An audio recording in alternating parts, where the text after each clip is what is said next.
Welcome to Just Break Up, the podcast about love, heartbreak, and all the relationship advice you don't want to hear. My name is Sierra DeMulder. And I'm Sam Blackwell. And today we're going to answer a letter from somebody who is grieving her bisexual possibilities in a heterosexual relationship. But before we begin, we just want to give you... to 90% of our listeners, I swear absolutely. to God. It's just like we have a 100% bisexual listening base, and I love that for us. All of this to say that Sierra and I don't know what we're talking about. We're not trained in this. We're not advanced. Nope. We are not licensed mental health practitioners. Advanced. We are advanced in a lot of ways, though. Yeah. We are advanced queers. I mean... All right. Anyway, Sam and I are not professionals. We're already making each other laugh at things that I don't think are generally funny.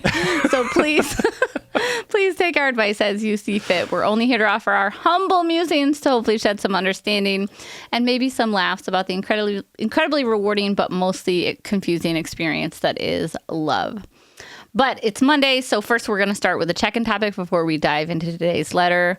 The check-in topic is coming from a letter from Noah C., whose pronouns are she, her, who's writing to us from the void. Hi, Sam and Sierra. Is it silly to be hurt over your friends never liking your social media posts, but liking everybody else's? I know it's such a minor thing, but one of my closest friends never watches my stories or likes my posts, but they are very active on social media. They like and comment on our mutual friends' posts all the time, but they never watch my stories or like my posts, let alone comment. Again, I know this is so stupid and minor, but it feels weird that one of my closest friends, someone who I've known for such a long time and who I truly love and admire, doesn't acknowledge my posts on socials. In the past, she's casually mentioned that she mutes people if she doesn't want to see their content, which she is well entitled to do, but I don't post anything offensive. It's mostly just stuff from my life, like my cats and things I've made that I'm proud of. It's no less boring or unimportant than the stuff that other people share that she likes and comments on. Why is such a small, stupid thing weighing on my mind? I love our friendship. I think she's wonderful in so many ways, and I think she brings so much joy into the world that is truly amazing to witness. I'm not a confrontational person, and the thought of asking, quote, quote, have you muted me on social media fills me with dread. And I know I would never do it because deep down, it's so pathetic to be upset over something so minor. I feel like I don't see her very often now, and social media is a good tool for sharing the mundane, but awesome bits of life that aren't necessarily worth a phone call. Any advice? Yeah, I like this question because I am fascinated by the role that social media plays in our lives, in this really intense way, because it's at the same time that we're saying social media isn't important and you shouldn't be hung up on what people like or don't like about you, right? Mm-hmm. It's so superficial. I can't believe that you would care about it. It also is something that occupies a lot of our time. And we spend hours a day on it. Absolutely. Hours a day. And it is one of the means through which we remain connected with people as other types of remaining connected with people go by the wayside, right? It's one of the primary ways that we engage with our friends, families, loved ones. And also we're told that but we shouldn't be paying that much attention to it, right? And it's it can't be both of those things. It can't be spend all your time on this and this is the way that you talk to your friends. And then also don't care about it. It doesn't matter. It's also superficial and silly. And it's which of those two streams of advice am I supposed to take? And I think it honestly benefits social media or companies to have this dual narrative about it, because it's oh yeah, it doesn't matter. It's superficial. It's fluffy. And so therefore don't notice that you spend 6 hours a day scrolling through it. Right. Or and their ploy, be authentic, live your real life. But then we've got this algorithm that's going to have you on a chain and ball. You can drag you around the internet. And it's going to be hey, just post what's going on in your life and don't care about anything. But also we're going to let you know who likes what you posted and also who watches your stories. So you're going to know if people aren't paying attention to you, which is just okay, cool. Great. That sounds like a really good way to wear down anyone's sense of self-esteem. Yeah. When I first read this letter, I was I hate it and the reason why I hate it is because, there are many reasons why it should be unfolding, and also your feelings are real, like your sensitivity is real, and your hurt feelings are real. Like I would feel tender by this, I will say, I think that people give their love in really unique and weird ways that are distinct to them. You know what I mean? Like, I don't know why your friend is commenting and liking on other people's stuff and not on yours. I don't know why. Maybe the algorithm is not showing her your stuff, right? Maybe she's got you on mute.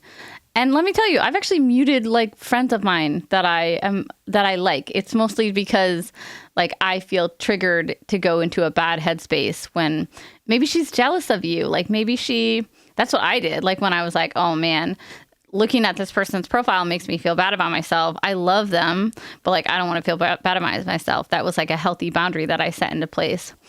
But ultimately, I hated this question, not that I hated you or anything, but because I didn't really have a good answer. Like I just felt bad. It feels bad to feel insecure, to question your validity in a friendship, to be like, it feels childish, not that this is a childish question, but the way that we feel like on the playground when we're not being picked or, you know what I mean? When we're left out or when it's gym class and you have to like pair off and nobody wants to be your partner. Like there's this sense of childlike hurt that comes from this. So I don't know if Sam and I have any like profound answers other than like commiserating with you about like the shitstorm that is social media and then its impacts on our mental health.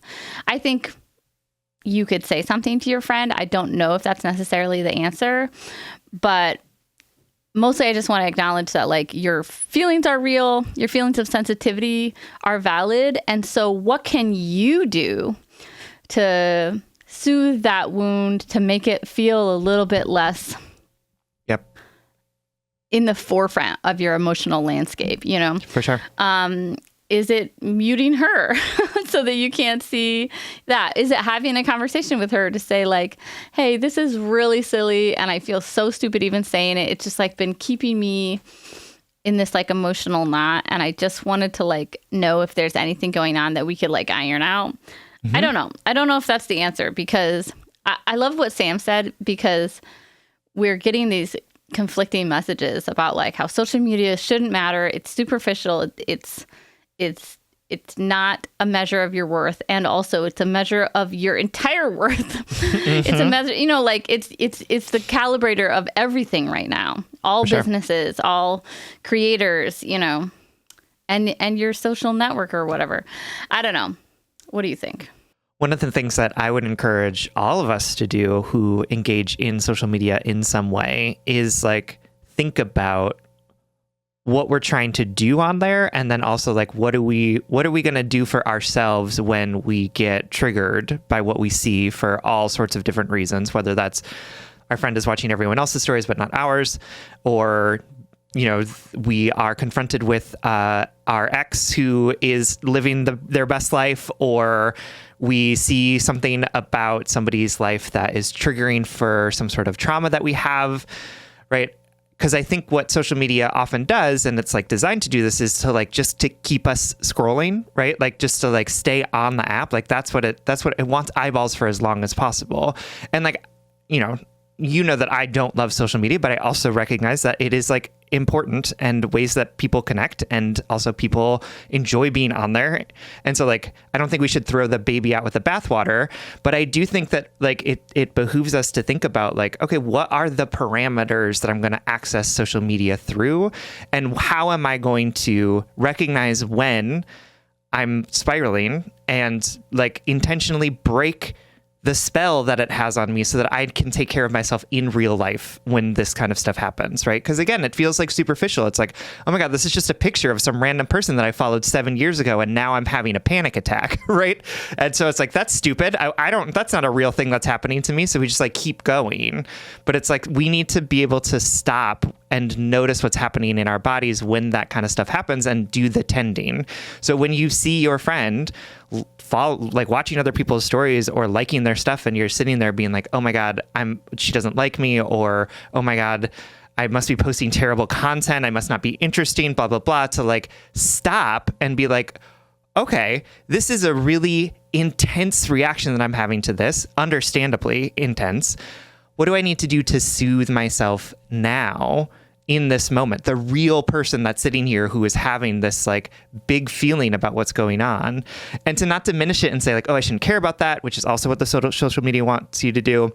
Or like keep scrolling, which is all like ignore it and just keep scrolling, which is also what the social media wants you to do. But instead, like intentionally break free of that moment that it's trying to like sort of capture you in, and be like, oh, ouch, this hurts. My feelings are hurt on this. And you know, like the reason, I don't know the reason why this person is doing it, but that doesn't mean that my feelings don't matter, right? And it's happening on social media, but that doesn't mean it's not real, and it's not causing things to happen in my heart that I'm noticing this. And like, that's what I would love for all of us, myself included, to develop more of, is like, how do we remember the bodies that we're in while we're existing in this like internet headscape, right? Where we're just seeing and thinking and processing so fast, and instead be like, ooh, I think I need some time to figure out what this means and how this feels, and recognize that like, yeah, it fucking hurts your feelings. Imagine if your friend, you were in a group of people and they gave like a flower. They were like, I picked these flowers as I was walking here, and they gave a flower to literally everyone in the group except for you. Like, that would hurt like a your reality feelings. show. Absolutely. It sounds like The Bachelor. But like, absolutely that would hurt your feelings, right?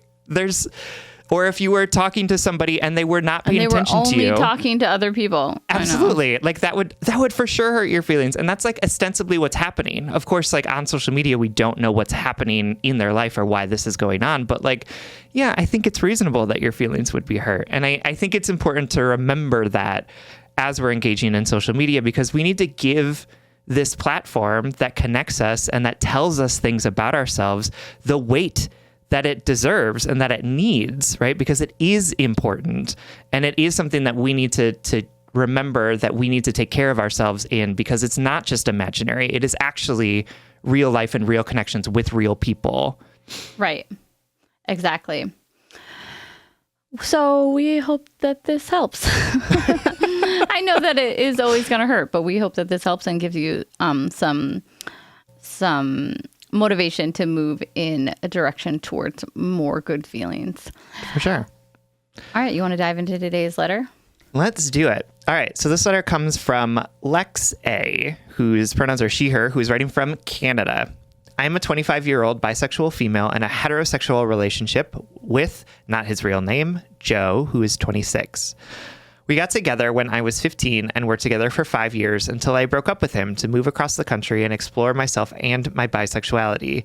We had such a great relationship. He's truly my best friend, and I could see a whole future with him. But that didn't stop me from thinking I would be happier with a woman. For a long time, even now at times, I thought I was a lesbian. Besides my relationship with Joe, my relationships with men and attraction to them have always stemmed from daddy issues and or me wanting to fix the guy rather than a place of genuine love. But with women, I have experienced the most warm and caring love. It feels so much more natural, and the level of understanding with each other is way deeper than it ever could be with a man. Now, here's where it gets complicated. I moved back home 2 years ago and ran into Joe on a night out. A month later, he reached out asking to catch up. I fell for him all over again, and now we've been together for the past 2 years. He's the best guy I've ever met. He treats me so well. He's the only guy I've ever fully trusted, and just overall, I love who he is. I'm super close with his family and his sister, and they welcomed me back with open arms. He feels like family to me. I can see a whole happy future with kids and us growing old and dying together, and the thought of not having that future with him makes me feel heartbroken. However, there are times when I have too much alone time to think, or I see a queer couple, or I hear Same Love by Macklemore, or even better, She Keeps Me Warm by Mary Lambert, and I have a little breakdown and start crying and feel sick to my stomach over the fact that I will never have a wife.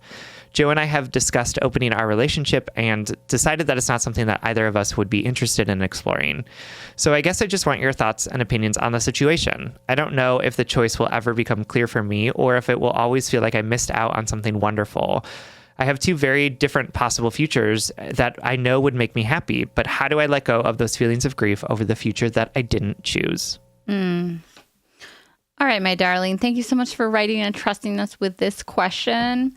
I really appreciate it and understand as a chaotic bisexual myself where this sense of confusion and longing is coming from.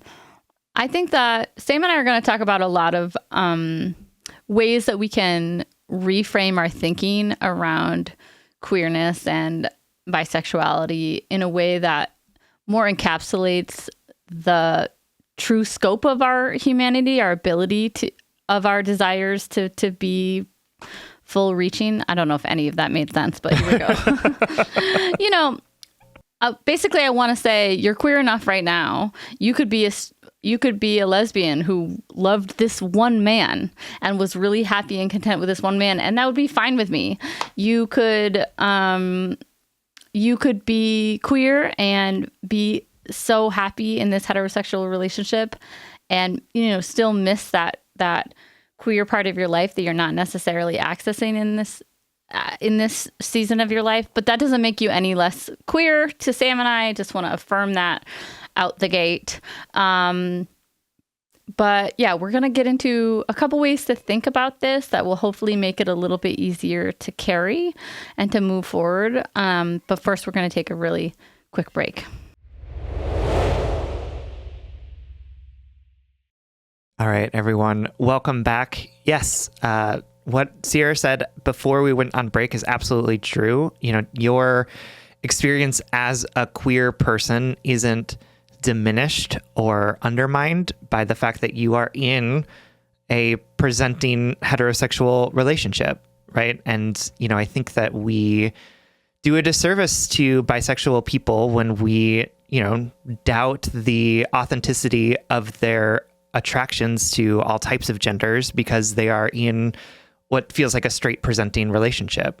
We are capable of lots of different feelings and attractions. And it sounds like that is your experience here. And I know that is a really confusing thing to sit in sometimes, where it's like, when I have all of these different things that I want to pursue and different identities that are either, challenged or affirmed by the person that I'm with, like, what am I supposed to do and how am I supposed to make the right choice, knowing that sometimes it could be limiting to be in a type of relationship. And so I just want to make it really clear as we're talking about this, that your sexuality is never in doubt to us. And we 100% believe that you are very capable of being attracted to women and loving being in relationships with other women, while also really loving this man and enjoying being in a relationship with this man, right? Like that is absolutely, both of those things can be true at the same time.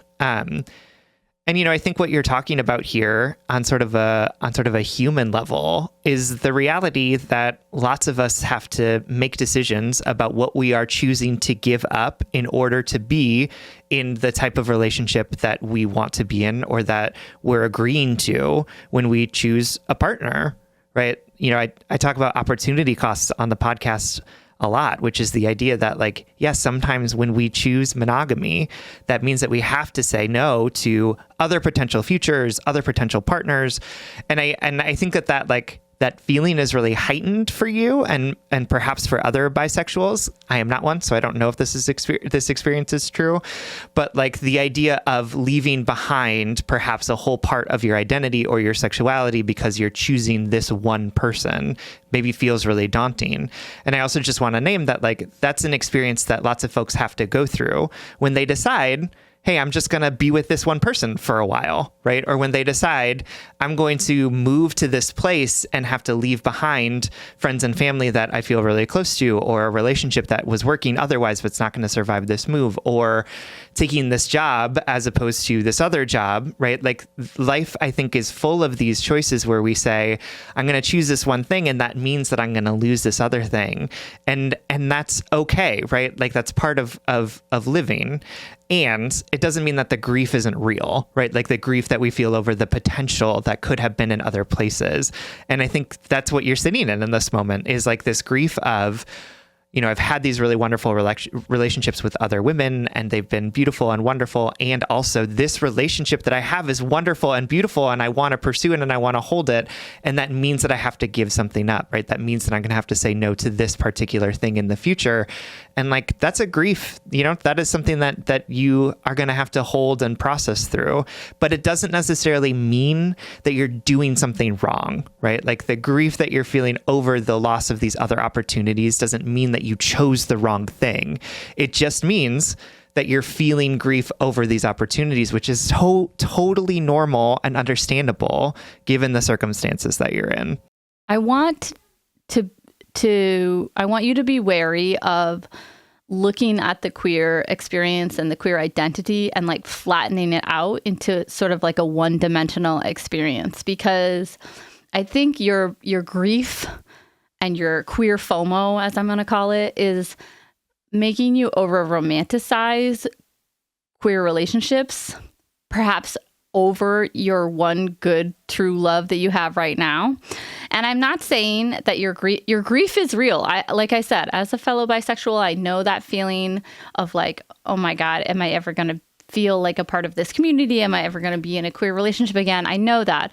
And I know that grief is real. But like, for example, my worst relationship, my most unhealthy and scarring relationship I ever had was with a woman. And I think something that would help your perspective and help you process your grief is for you to not over-romanticize the queer experience as something that is inherently better or more justified or more valid or more special, because it isn't.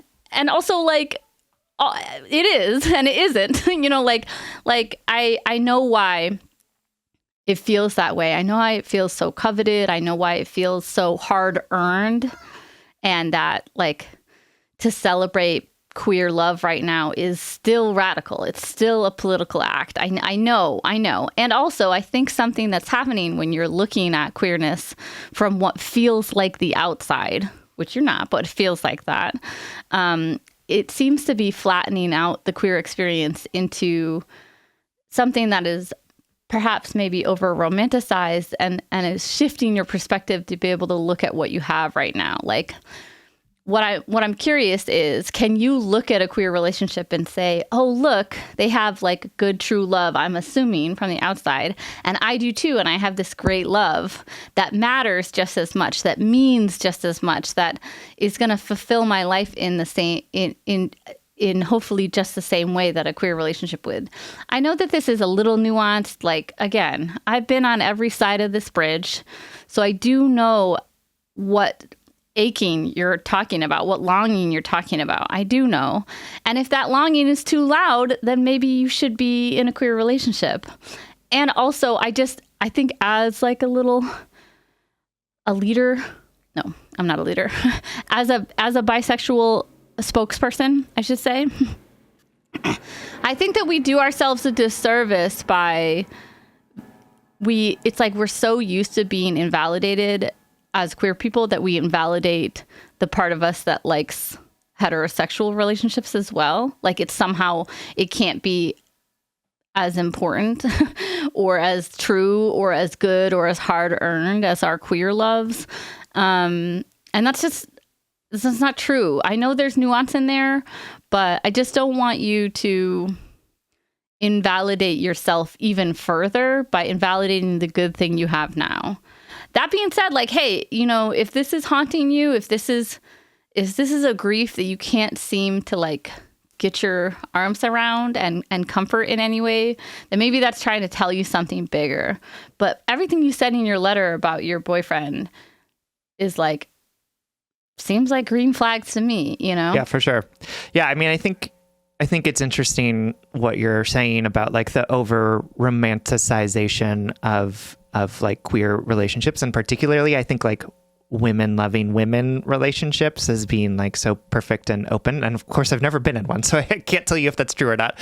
But I do think that like one of the things that experience has brought me is a recognition of the fact that like queer relationships, straight relationships are are all so nuanced and are all so complicated. And I know of like really wonderful, loving, affirming, egalitarian, amazing straight relationships that I would love to be part of if I were like in them, right? And then I also know about a lot of queer relationships that are like toxic or uncomfortable, or even that are like going through the same shit that other relationships are going through. You know what I mean? Where it's like, oh, we're not having sex in the way that we want to have it, or like there's like a disparity in who's doing most of the work in the house, right? Like there's so many different ways that this shit shows up in relationships that I think can be a helpful reminder to say that, like, yeah, absolutely, there are patterns, I think, that come up in different types of relationships, right? And you know, we talk on this podcast about the ways in which straight cis men tend to behave, and like the things that they've learned about how they should behave in toxic masculinity, right? And all of that stuff. And also, you and I both know cis het men who are wonderful and beautiful and working on their shit and like come into place where they want to be in good relationship with people, right? And like it sounds to me like your boyfriend Joe is that kind of person, right? It sounds like he loves and affirms you and wants to be with you. And I'll say that probably for every Joe, there's also like a really toxic woman who loves women out there, right? Like, you know what I mean? Like, and so I think that's what we're just trying to talk about, right? Like, of course, there are patterns, right? And there are important patterns for us to be looking at and thinking about and understanding about the way that gender and sexuality plays out in our relationships. And also, it's important to not flatten everyone's experience into those generalities, right? It's important for us to look at the people in front of us and not just what we understand about the ways in which their identity has created a particular way that they're operating. And if this man in your life is everything that you say he is, and he sounds wonderful, then I want you to like recognize that this is also a relationship worth romanticizing because he sounds like a great person.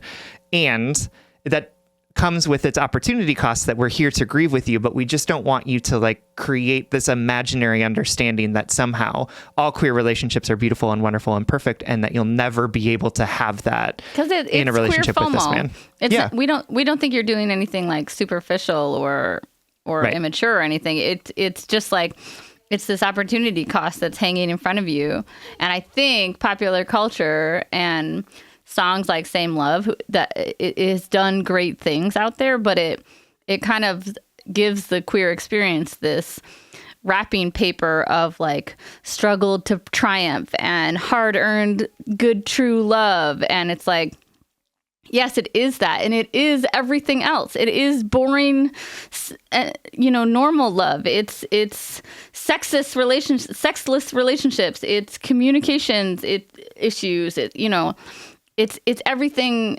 It is everything. Queerness is everything. And queerness is your experience right now in this hetero presenting relationship. Yeah. And that's what we want. We don't want you to limit yourself. Absolutely. Absolutely. And there's nothing wrong with the sexless relationship. I just want to say that. I just meant like trying to paint the picture of many different relationships. Like, absolutely. Discrepancies between sexual desire or whatever, like however we want to say it in a way that's inclusive.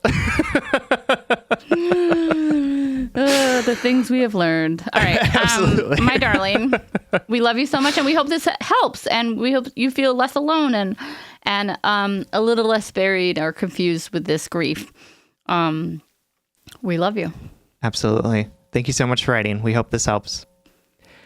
All right, everyone. Thank you so much for listening. If you would like more content from us, or if you would like access to our monthly office hours, you can support us on Patreon. If you support us on Patreon for as little as $5 a month, you'll get an additional bonus weekly episode, as well as access to those monthly office hours. That's patreon.com/justbreakuppod. You can slide into our DM, send us your favorite relationship meme, but most importantly, you can submit your questions about all matters of the heart at justbreakuppod.com, which is also where you can get our merchandise. Please remember to like, follow, subscribe, give us a 5-star rating and review. This literally keeps our mics on and helps us reach more brokenhearted souls who need two random strangers giving them relationship advice. Just Break Up is a production of Duvid Media, original music, recording, editing, producing, all magical things by our good friend Spencer Worth Davis. Make sure to check out his podcast and his music. And remember, you are the queer experience right now as is, right? There's no one size fits all. There's no blueprint for how to be queer. And we're learning now in this wonderful new era, we're learning that queerness doesn't have the hard edges for everyone that we thought it did. And that we get to define what that queer lived experience looks like for us. And you're queer enough right now, as is. And if all else fails, just break up.